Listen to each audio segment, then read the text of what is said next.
요즘 AI가 추천해주는 영화나 음악 다들 이용하시죠? 정말 편리하잖아요. 근데요, 바로 그 편리함 뒤에 우리가 전혀 생각지도 못한 위험이 숨어 있을 수 있다는 사실 알고 계셨나요? 오늘은 바로 이 AI가 가져다준 엄청난 기회, 그리고 그 바로 뒤에 따라오는 서늘한 위협, 이 아슬아슬한 줄타기 속에서 우리가 뭘 알아야 하는지 한번 제대로 파헤쳐 보겠습니다.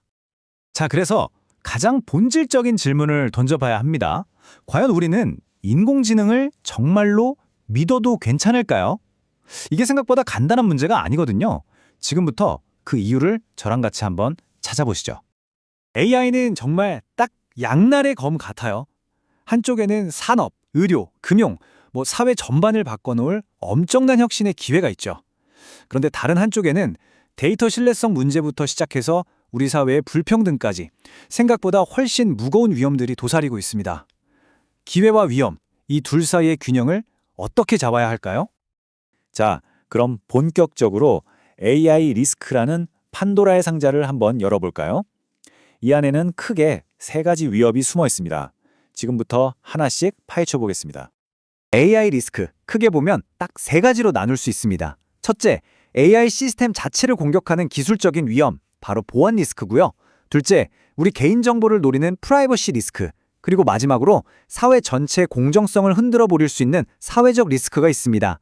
중요한 건 이 세 가지가 따로 노는 게 아니라 서로 꼬리에 꼬리를 물고 연결되어 있다는 점이에요. 첫 번째 위협부터 보죠. 보안 리스크. 그 중에서도 아주 무서운 게 바로 모델 포이즈닝이라는 공격입니다. 말 그대로 AI 모델에 독을 타는 거예요. 자, 상상해보세요. 자율주행 자동차 AI가 학습하는 데이터에 누군가 몰래 빨간 신호등 사진을 넣고는 이건 가도되는 신호야 라고 거짓말을 가르치는 겁니다. 이런 데이터를 수천 수만 번 학습하면 어떻게 될까요? 네, AI는 빨간불을 파란불로 착각하게 되고 결과는 정말 끔찍하겠죠? 이게 그냥 영화에나 나오는 해킹 이야기가 아니에요. 여러분이 매일 보는 유튜브 추천 알고리즘, 여기에 누군가 악의적으로 특정 정치 성향의 가짜 뉴스를 독처럼 계속 주입한다면 어떨까요? 아니면 우리 집 음성 비서가 은근슬쩍 특정 회사 제품만 사도록 유도한다면요. 바로 이렇게 보이지 않는 곳에서 우리의 생각과 선택이 조종당할 수 있다는 겁니다.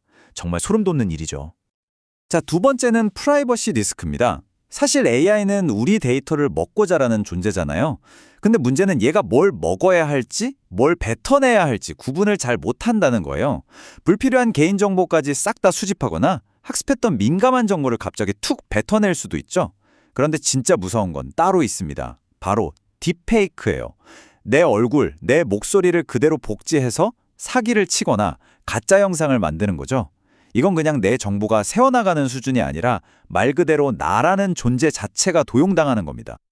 보통 AI 시스템은 너무 복잡해서 내 정보가 정확히 어떻게 수집되고 처리되는지 알기가 정말 어렵습니다. 이게 무슨 말이냐면요.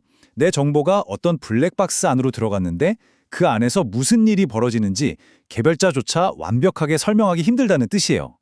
결국 내 정보에 대한 통제권을 내가 완전히 잃어버리게 되는 셈이죠. 마지막으로 사회적 리스크, 이건 바로 차별하는 AI의 문제입니다. 예를 들어 볼까요? 과거에 남성 임원 데이터만 잔뜩 학습한 AI한테 채용을 맡기면 어떻게 될까요? 당연히 능력이 아무리 뛰어난 여성 지원자가 와도 그냥 탈락시켜버릴 수 있습니다. 편향된 데이터를 그대로 배웠으니까요. 이게 남의 얘기가 아니에요. 여러분의 대출 심사나 입사 지원이 여러분의 능력과는 전혀 상관없이 그냥 과거의 잘못된 데이터 때문에 거절당할 수 있다는 겁니다.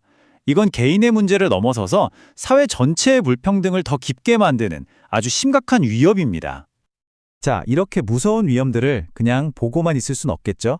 그래서 지금 전 세계는 보이지 않는 전쟁, 바로 AI 규제 전쟁에 뛰어들었습니다. 각 나라들이 과연 어떤 전략과 무기를 가지고 이 전쟁에 나서고 있는지 그 치열한 현장으로 한번 들어가 보시죠. 이 규제 전쟁에서 가장 빠르게 움직이는 곳은 바로 유럽연합, EU입니다. 여기 피라미드를 한번 보세요. EU는 AI를 위험도에 따라서 네 단계로 딱 나눴습니다. 가장 심각한 단계, 그러니까 절대 용납할 수 없는 위험으로 분류된 AI는 아예 개발조차 못하게 막아버려요. 예를 들면 국민 개개인에게 점수를 매기는 사회신용 점수 같은 거요. 이런 식으로 위험 등급에 따라서 아주 촘촘하게 규제하겠다는 겁니다. 이 표를 보시면 각 나라의 생각이 뭔지 한눈에 딱 보이죠. EU는 뭐니 뭐니 해도 개인의 권리가 최우선이고요. 미국은 일단 혁신을 밀어주자는 분위기죠. 반면에 중국은 국가의 통제와 안보를 가장 중요하게 생각합니다. 그럼 우리나라는 어떨까요? 바로 이들 사이에서 절묘한 균형점을 찾으려고 노력하고 있습니다. 네, 우리나라의 AI 기본법을 보면 그 균형이라는 고민이 잘 드러납니다. 기본적으로는 일단 자유롭게 해봐라, 하지만 선은 넘지 마라, 이거예요. 즉, 산업진흥을 응원하되 사람의 생명이나 안전에 큰 영향을 줄 수 있는 고영향 AI에 대해서는 아주 엄격한 의무를 부과하는 거죠. 그리고 요즘 문제되는 딥페이크 같은 건 이건 AI가 만든 겁니다 라고 알려주는 워터마크를 꼭 붙이도록 해서 사람들이 속지 않게 하고요. 이 모든 걸 컨트롤하기 위해서 대통령 직속으로 국가 AI위원회까지 설치한다고 합니다. 자, 지금까지 어떤 위협이 있는지, 그리고 다른 나라들은 어떻게 대응하고 있는지 살펴봤습니다. 그럼 이제 가장 중요한 질문으로 넘어가야겠죠? 그래서 우리는 어떻게 해야 안전한 AI를 만들 수 있을까요? 마지막으로 그 구체적인 방법에 대한 청사진을 한번 같이 그려보겠습니다. 안전한 AI를 만드는 건 튼튼한 집을 짓는 과정이랑 똑같다고 생각하시면 돼요. 우선 설계 단계, 기초공사부터 튼튼하게. 어떤 공격이 들어올지 미리 예상해서 방어 계획을 짜야 하고요. 다음, 개발 단계에서는 깨끗하고 검증된 데이터, 그러니까 좋은 벽들만 써야겠죠? 그리고 집을 다 짓고 나서 배포하고 운영할 때도 끝이 아닙니다. 24시간 내내 실시간으로 감시하면서 혹시 문제가 생기진 않는지 계속 살펴봐야 해요. 이 중에 단 하나라도 부실하면 집 전체가 무너지듯 AI 시스템도 한순간에 무너질 수 있습니다. 그런데 여기서 정말 중요한 게 있습니다.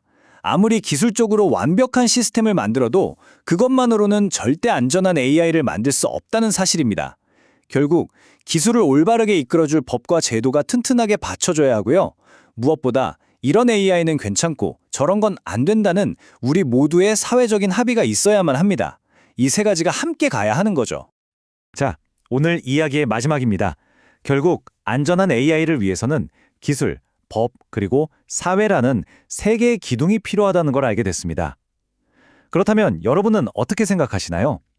이 세 가지 열쇠 중에서 앞으로 다가올 AI 시대를 가장 안전하게 열기 위해 가장 중요한 열쇠는 과연 무엇일까요? 여러분의 소중한 생각을 댓글로 자유롭게 남겨주세요.